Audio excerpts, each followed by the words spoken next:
Hello people, welcome back to the channel. మనం ఈరోజు చెప్పుకోపోయేది భగవద్గీత 3వ అధ్యాయం. అండ్ నేను ఇది స్టార్ట్ చేసే ముందు మీ అందరికీ చెప్పాలనుకున్న మాట ఏంటంటే, మీ బ్రెయిన్ని మీరు ఒక క్లీన్ స్లేట్ లాగా పెట్టుకోండి. ఎందుకంటే నేను బిగినింగ్ నుంచి ఎండింగ్ వరకు నేను మీకు అన్ని పూసగుచ్చినట్టు చెప్తాను, కానీ మీరు పేషెన్స్తో వినాలంతే. పోయిన వీడియోలో మనం కర్మ గురించి చెప్పుకున్నాము. మనం ఈ వీడియోలో దేహ గురించి చెప్పుకోబోతున్నాము. అంటే దీనికి మనం పెట్టుకోబోయే పేరు ఏంటంటే, నువ్వు నేను వేరువేరుగా చూస్తాం లైఫ్ని.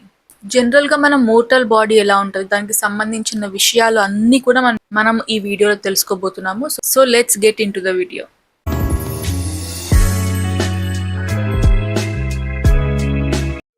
మనం ప్రీవియస్ వీడియోలో మాట్లాడుకున్నట్టు చిరంజీవులు ఇంకా బ్రతికే ఉన్నారా, పునర్జన్మ అనే కాన్సెప్ట్ ఇంకా ఉందా, ఇలాంటి నిజాలన్నీ తెలుసుకోవాలంటే మన బాడీకి మన ఆత్మకి ఉన్న కెపాసిటీ మనకు తెలియాలి.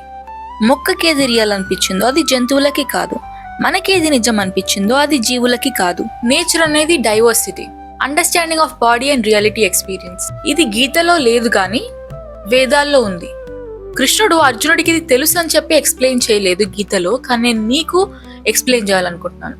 మొక్క శరీరం రాయి శరీరం కంటే డిఫరెంట్గా ఉంటుంది. జంతువు శరీరం మానవ శరీరం కంటే డిఫరెంట్గా ఉంటుంది. అంటే రాయి ఎక్స్పీరియన్స్ వేరుంటే జంతువు ఎక్స్పీరియన్స్ వేరుగా ఉంటుంది. తర్వాత మొక్క ఎక్స్పీరియన్స్ వేరుగా ఉంటే మానవ ఎక్స్పీరియన్స్ చాలా కాంప్లికేటెడ్గా ఉంటుంది. హిందూ మిథాలజీ మనకి 4 డివిజన్లో ప్రపంచాన్ని డివైడ్ చేస్తుంది: elements, plants, animals and humans. సింబాలిక్గా చెప్పాలంటే స్వస్తిక్ లాగా అన్నమాట. ఎలిమెంట్స్ అంటే పంచభూతాలు: ఆకాశం, భూమి, వాయు, నిప్పు, నీరు. వాటికి శరీరం ఉండదు, కానీ వాటిని మనం ఫీల్ అవుతాం. వాటికి ఇంద్రియాలు ఉంటాయి.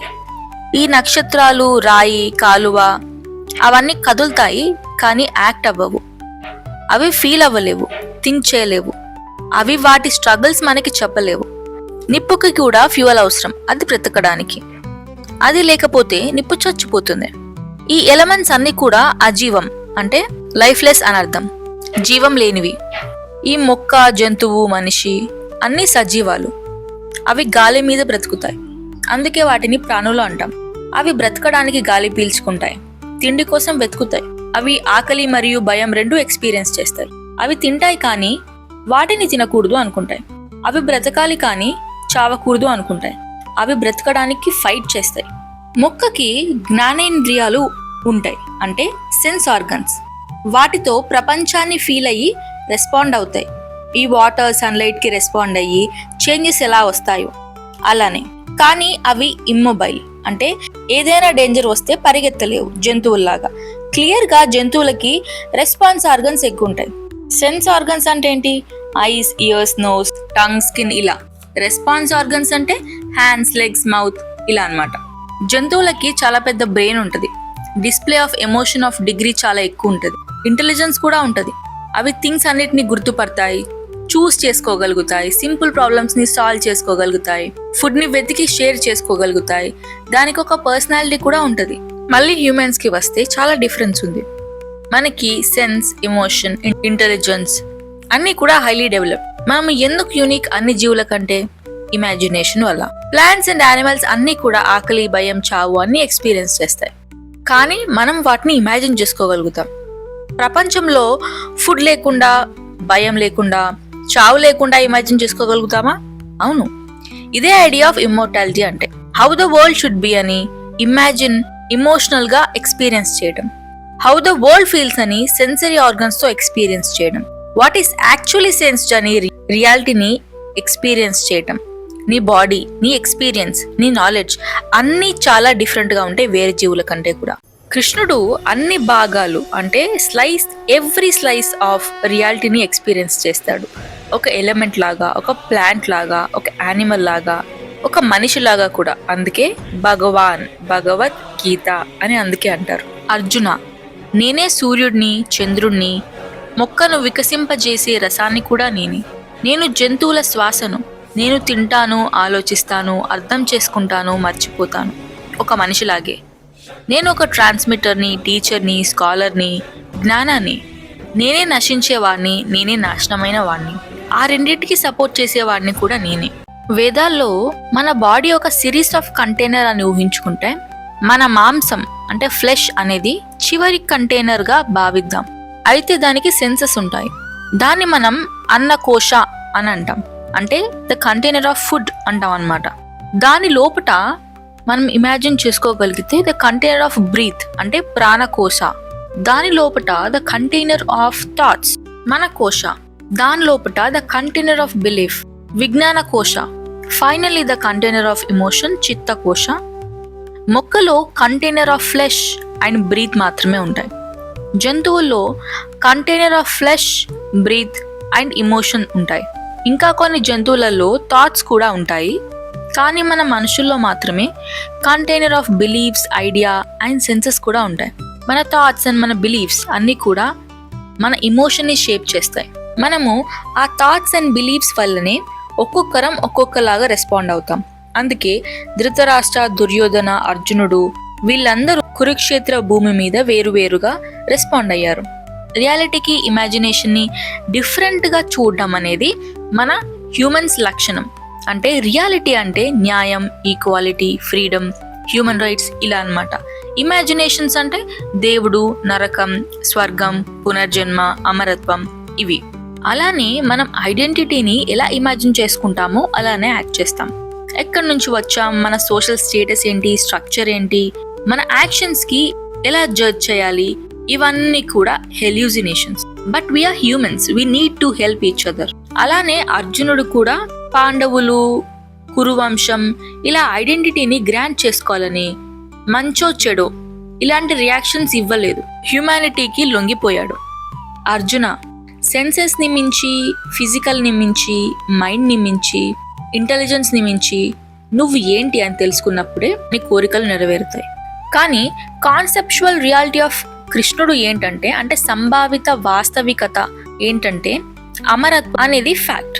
అతన్ని భయం లేకుండా పనిచేసేలా చేస్తుంది. అతనికి ఫిల్టర్స్ లేకుండా లైఫ్ని ఇన్సైట్ ఎక్స్పీరియన్స్తో బ్రతికేలా చేస్తుంది.